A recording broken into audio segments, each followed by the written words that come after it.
welcome back to the Poland Bulldog Show. We are at Bulldog's Bar and Grill in Poland, Ohio. I am joined by Josh Macejko. Thanks for joining us tonight, Josh. Thanks for having me. It's very nice to be up here, and I'm glad we can do this interview today. Absolutely. So, first thing I want to talk about is what did you guys played such a tough game on Friday night.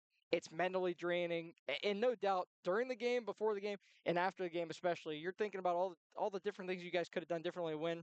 What's something that you like to do over the weekend to detach from the game and get over that loss? I always spend Saturday. Coach Pab says we have 24 hours, celebrate the win or mourn the loss. I spend those 24 hours kind of like replaying all those moments in my head. Think about, oh, what I could have done here, different play I could have done here, maybe put a little more effort there. Spend the entire day think about that, going over film.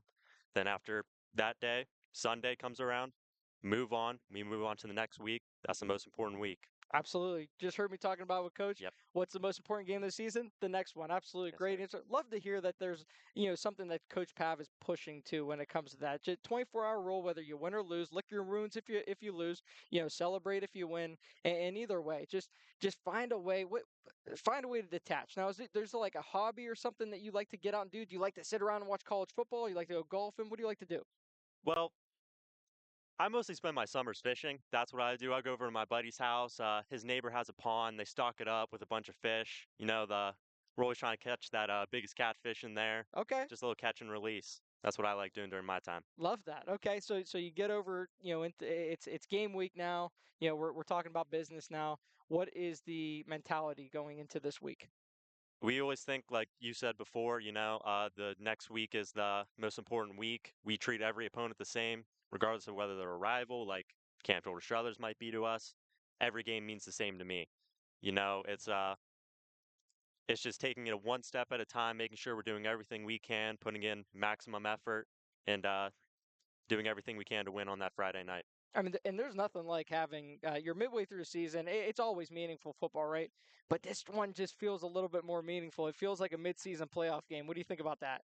We're always fighting for that trophy, the Battle of 224. We love having that in the locker room. We had it last year, unfortunately lost during the basketball season, but that's what we had our mindset on the entire season. We think about the first game of the season during double season during summer sessions. We think about Canfield and we think about Struthers. So dropping that one to Canfield was definitely a big loss to us. Maybe a little more meaningful than others, but we're still going to take it seriously. We're going to move on, move into conference play, because that's what matters at the end of the day. I love that. This feels like if this is a book, Canfield was a good way to let's close the book on that. Let's move. It's over. We can't change it, right? Let's move on and get to Hubbard. So, just want to reflect on Canfield real quick. You had 3 catches for 24 yards in that game. Um, you know, on the offensive side, you guys haven't passed the ball a whole lot. What's it like to know that if indeed you need to throw the ball, because you guys run the ball very well and you have the first 3 games of the season, what's it like to know that okay, the pass works too? It's great to not be a one-dimensional team, knowing that defenses have to prepare for both the pass and the run game. You know, uh, Got to give a big shout out to the offensive line, of course. They're the backbones of that run game. They're the ones blocking for the quarterback when we do pass. And being able to finally be out there, kind of sling the rock a little bit. Obviously it's good for me as a receiver, but we just want to do whatever's best for us to win the game. You know, Absolutely. And you guys have the weapons to do it. You have 2 quarterbacks that are dual threat that can throw the ball well and run the ball well, and David Zippolitis and Vito Kamara. You have receivers like yourself. You have JJ Fonda. You have Stefanson, who we're going to talk to next. Has Mihalis. I mean, there's so many options and so many weapons. I was just impressed by that last game. yeah, it's an important group. That's what we kind of pride ourselves on during the off season. How deep our receiver room was, how deep our running back room is. We don't have to rely on one guy to make a big play. Any one of those guys can break out a big play. We know that Vito can break one off, just one juke move, get to the sidelines, he's gone. Maybe Pano or Chase Jones. Chase has that electric speed. Pano can run someone over. And then knowing that any of our receivers can go deep, catch a short pass, kind of go more intermediate. Oliver McCauley too. Can't forget about him. Absolutely. He's a blocking threat out there. He's a receiving threat out there. It's difficult to plan for a guy like that. Oliver McCullough, I will point out a couple of difficult passes thrown to him. love to see him getting thrown the ball his way because he's a very skilled player, very skilled tight end. So, want to talk to you about real quick. What's it like when it's fourth? You guys are short on fourth down by a yard, and you guys are walking into the locker room. What's the feeling like? What's talked about in that locker room before you guys get on the bus, come back home?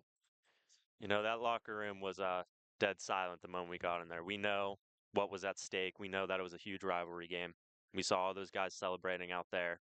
All that was going through my mind was, of course, I'm a senior, so I can never get that revenge, can never get that feeling back. But it's preparing for the next game yet again.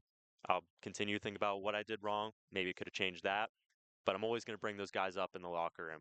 Anybody's got their head down, tell them, live it, and then get past it. Absolutely, and let's look at that from a positive side too. You see all those guys celebrating out there, but again, you're only halfway through the season. You got bigger games coming up. Put it behind you. Let's go get Hubbard, huh? Yes, sir. Thanks for joining All me, right. Josh. Thanks for having me, We'll have sir. It means a lot. absolutely. We'll have another player comment in just a minute.